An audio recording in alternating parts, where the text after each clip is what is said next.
반갑습니다. 옆 사람하고 인사 한번 나누세요. 내일로 이렇게 참석해 주셔서 감사합니다 하고 옆 사람하고 인사 한번 나누세요.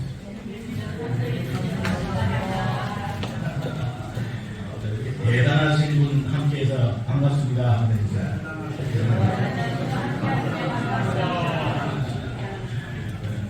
이렇게 얼마나 바쁜 시간인데 한국의 미래의 종교를 위해서 이제 관심을 가져주신 여러분들에 대해서 큰 힘이 나는 것 같습니다.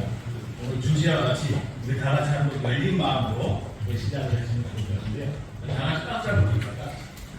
깍지 한번 띄고요. 쭉 앞으로 띄고 위로 올립니다. 쭉 옆으로 한번 쭉 우측으로 한번 쭉 가운데 한번 위가 뒤로 한번 제치고요. 온 열린 마음으로 온 세상 한번 끌어안습니다. 쭉 끌어안으세요. 쭉. 세상 다 끌어안아요. 오늘 주제가 미래 열린 사회에 대한 기독교의 역할이라는 주제를 제가 맡았습니다. 참 앞으로 어떤 시대가 올까 참 많이 어쩌면 한편으로는 걱정스러운 부분도 있고 또 어떻게 준비해야 되는가 이런 부분들도 좀 한번 생각해 봐야 되고 진정한 종교의 미래가 어떻게 다가올 것인가 이런 부분에 대해서 이번에 이렇게 저에게 발제를 기회를 주셔서 참 많이 고민도 하고 이것을 어떻게 또 찾아서 여러분들에게 알려드려야 되나 이런 고민들을 많이 하게 됐습니다. 일각에서는 인공지능이 발전함으로 인해 가지고 종교의 몰락을 가지고 올 수 있다 이렇게 주장들을 하고 있어요. 그런 측면에서 저는 이번에 이 소논문을 발표하면서 준비하는 과정이 여러 무슨 책자나 또는 논문을 중심으로 한 게 아니고 오직 100% AI 인공지능과의 대화 속에서 이 답을 다 얻었다는 사실입니다. 이것은 어떤 의미가 있느냐면 인공지능이 바라보는 미래는 무엇인가에 대한 것을 심도 있게 바라봐야 될 부분입니다. 특히나 종교인들이나 정치인들이나 모든 경제인들이 진짜 어떤 변화가 올 것인가에 대한 부분이 이러한 답을 낸 것이 이 학자가 낸 것이 아니고 인공지능 AI에 의해서 답이 다 호출됐다는 사실에 대해서 다시 한번 이제 관심을 가져주시면 좋겠다는 것을 사전에 좀 말씀을 드리겠습니다. 그렇다면 오늘 이 주제가 열린 사회와 기독교의 역할인데 이 열린 사회라는 것은 어떤 것인가 하는 것부터 우리가 알아야 되는 것인가 합니다. 열린 사회가 온다. 제가 조금 전에 우리 세종교연구원의 원장님 말씀을 들으면서 종교는 여러분들이 생각하는 것보다 상상을 초월하는 그러한 정도로 변하지 않으면 사회적 변화에 오히려 옆으로 따라가는 사회가 오지 않겠나 그런 생각을 해봤어요.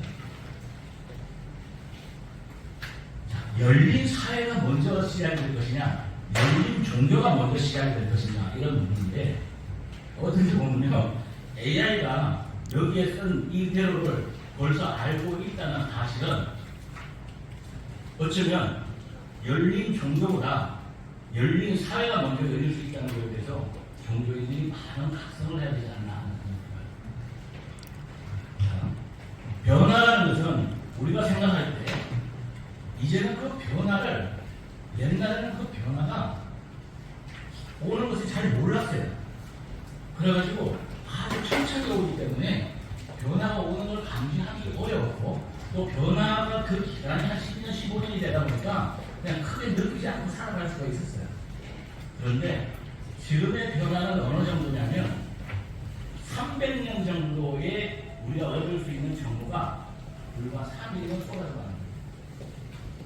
저는 3개월 전에 이 AI 인공지능과의 정보를 나눴던 대화와 엊그저께 제가 이 자료를 만들기 위해서 또 들어가서 그와 이 자료를 찾았을 때의 그 차이는 또 큰 변화였다. 그럼 만약에 여러분들이 한 5년이 지난 다음에는 어떤 변화가 올 것인가 이런 것들을 예측해서 봐야 되지 않습니까? 첫 번째가 이 자료를 준비하면서 저는 2019년도에 미국 컬럼비아 대학교의 버클리 캠퍼스에서 그 연구팀들이 이 AI가 인간의 지능을 뛰어넘을 경우, AI가 인간의 지능을 뛰어넘을 경우,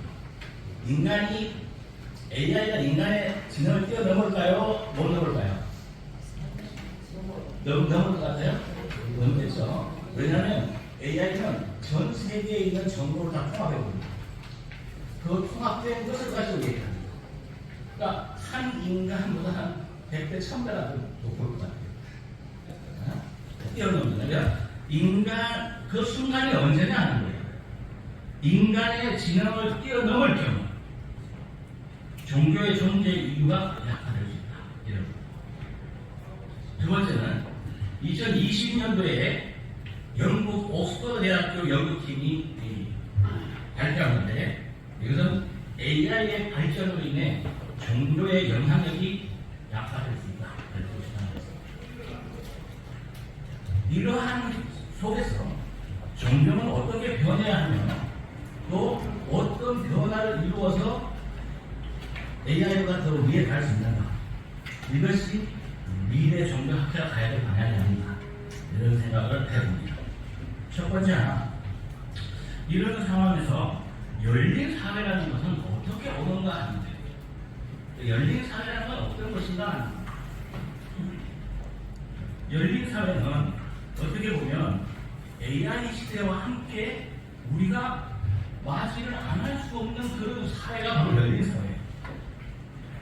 그래서 모든 사람들이 정보에 이제는 어느 누구든 방문하고 수많은 정보를 다 접할 수 있어요.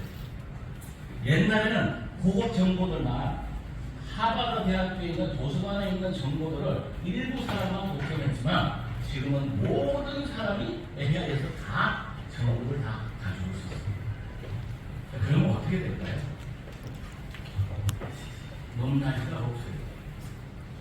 그래서 이제는 지식을 많이 가진 사람도 지식을 가지고 논하는 시대가 오면 안 됩니다. 지식은요, 그분보다 젊은 초등학교, 중학교 학생들이 더 많이 가질 수 있어요. 금세를 잘합니다. 이런 사회가 오는 거예요. 그러니까 열린 사회가 온다는 것은 계층이 다 없어진다. 그렇잖아요.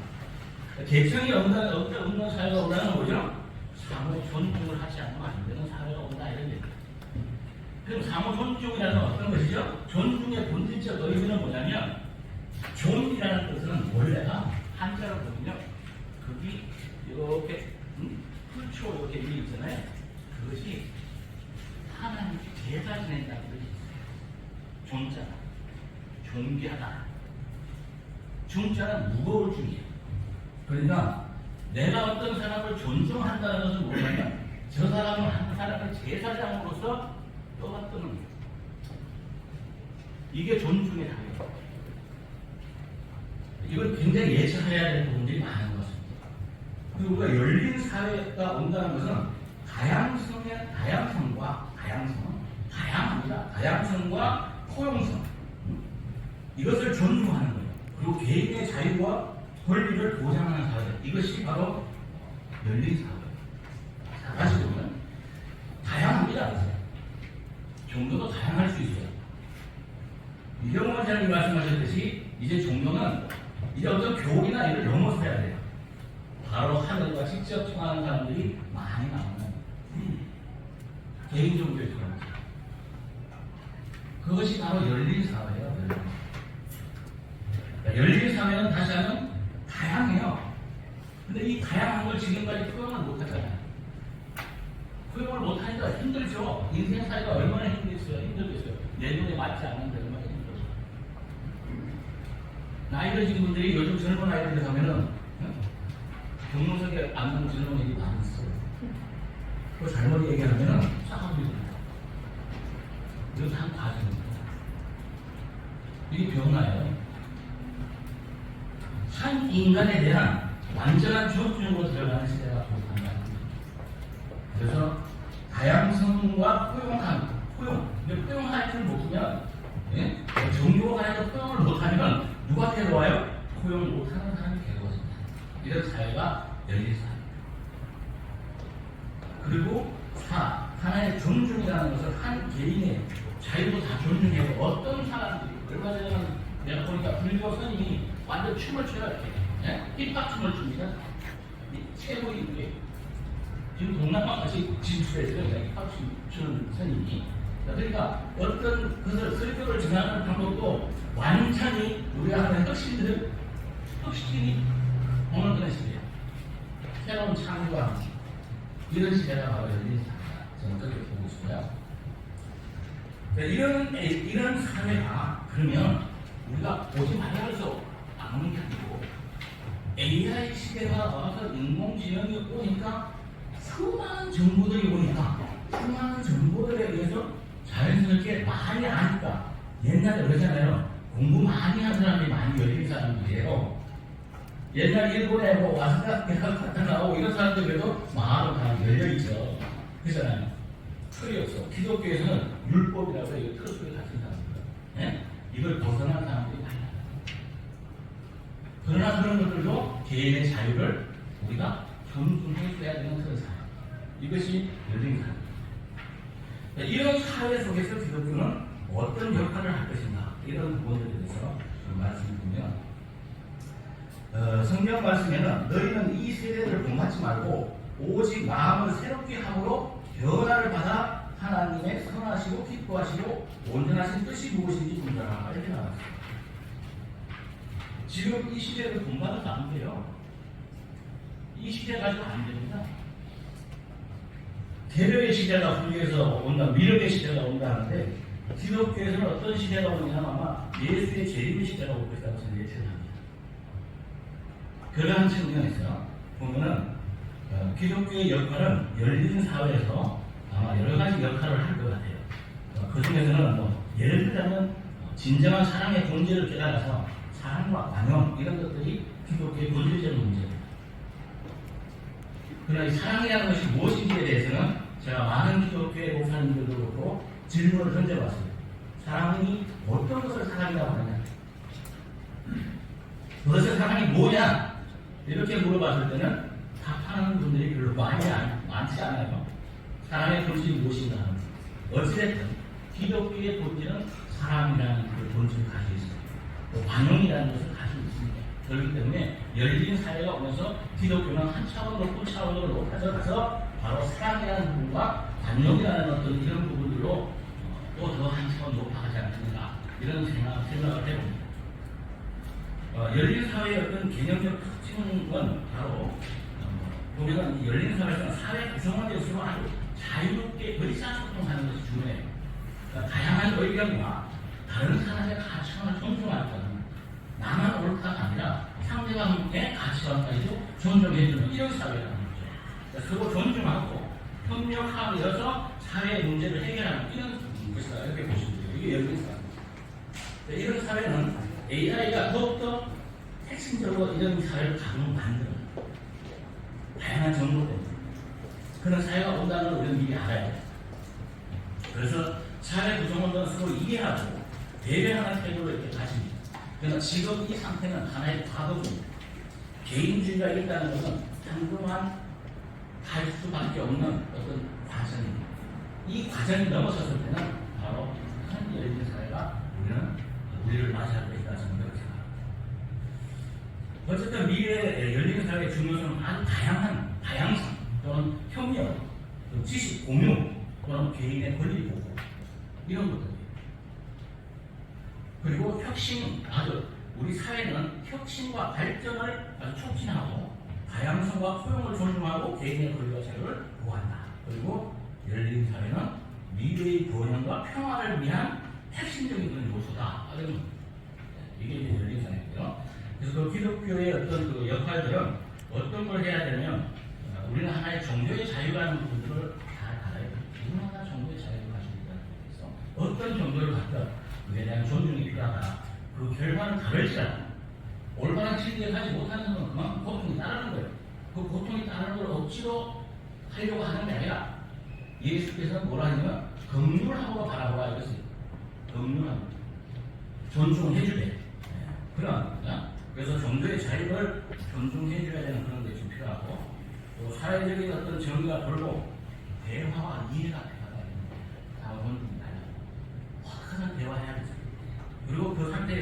이해를 해야 한다. 이런 부분들이 기독교에서 가지고 있는 겁니다. 기독교의 그 역할 중에서는 어쨌든 종교의 자유를 존중해주고, 두 번째는 상호 존중과 감동을 보여야 한다. 이런 얘기입니다. 그리고 세 번째는 종교 간의 대화와 이 협력을 촉진하는, 이게 굉장히 중요해요. 이제 이게 뭐 서로 간에 다르다 이런 것이 아니고 종교 간의 대화와 협력이 필요한 시대다. 이런 부분들이 가장 중요한 부분이다. 이게 상호 이해죠. 상호 이해. 다양하니까 상호 이해해야 하는 것이죠. 그래서 보면 종교 간의 대화의 협력이라는 한 부분들이 굉장히 중요한데, 이것은 종교 간 대화는 서로 다른 종교 신자들이 서로 모여서 서로의 신념들, 서로의 가치들, 또 관행에 대해서 서로 논의하는 거예요.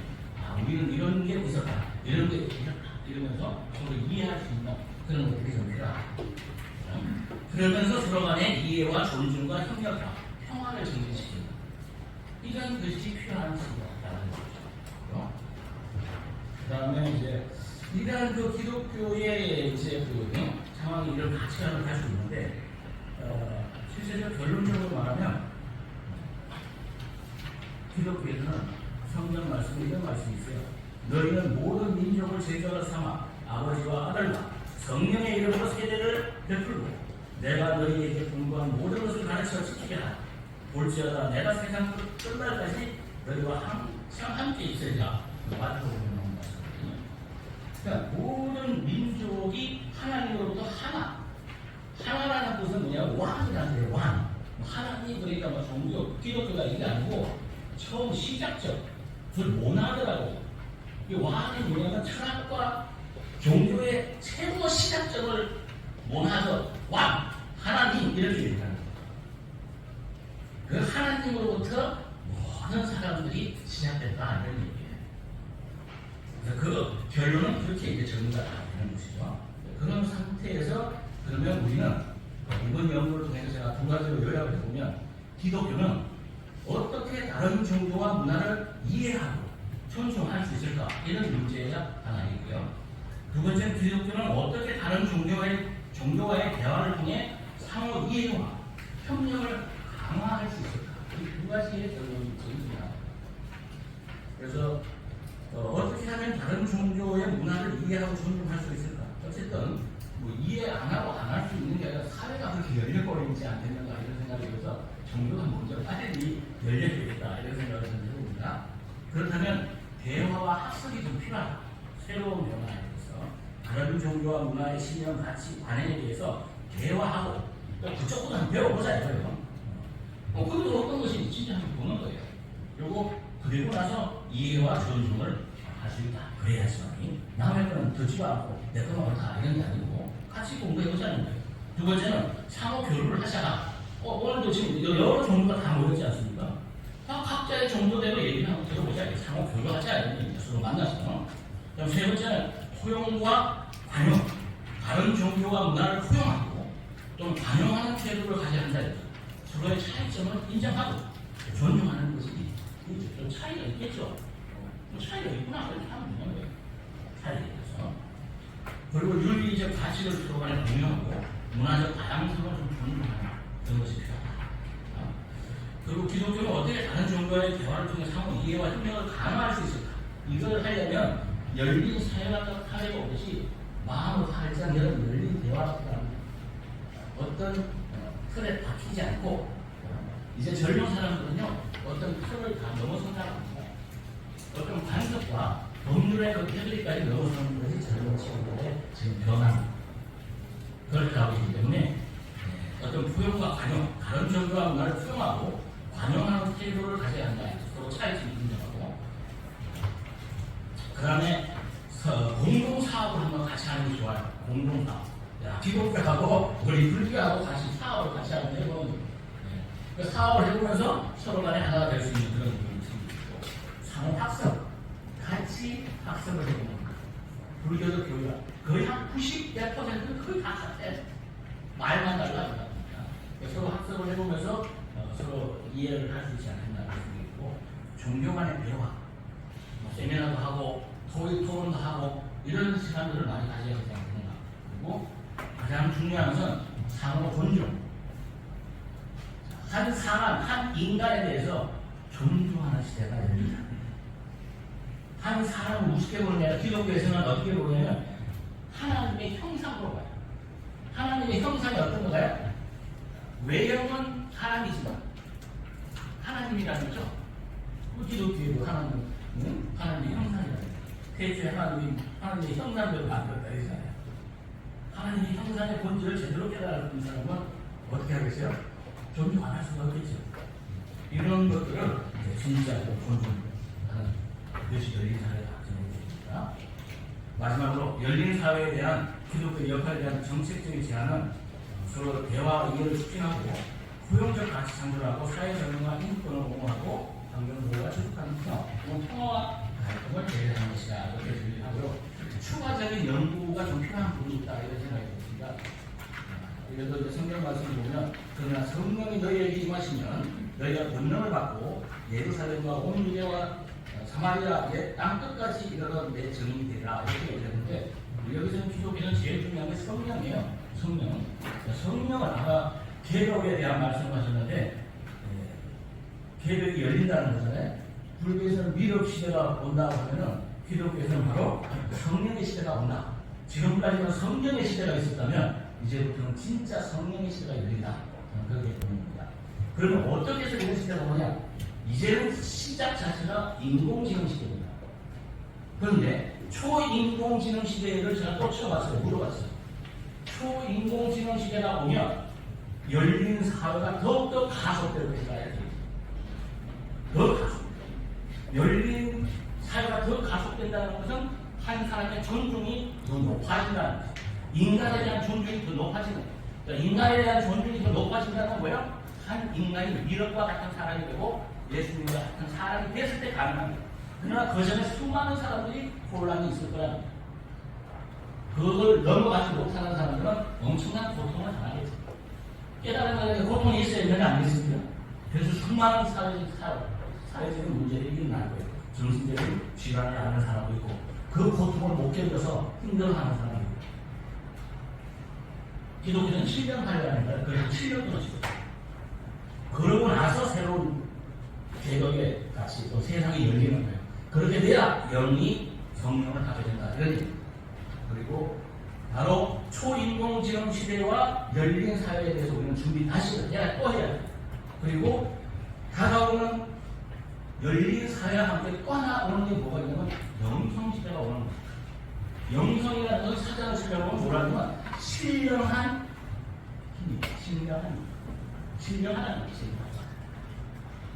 신령한 능력을 영성이라고 합니다.